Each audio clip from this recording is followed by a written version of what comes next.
Hello, in this video I want to show you how to clean filter in Roborock S8.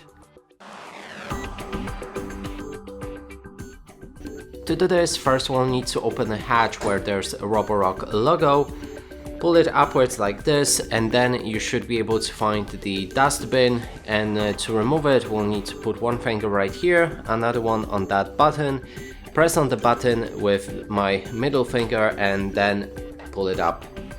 Now inside you can find the filter, and to remove it we'll need to click on the button right here, pull it upwards, then you can remove it like this. Now when you want to clean it, just use the water. You can put it in your sink and slightly clean it. Make sure not to use any brush or something, because you might damage the space between all of the filters, and that would damage the entire filter.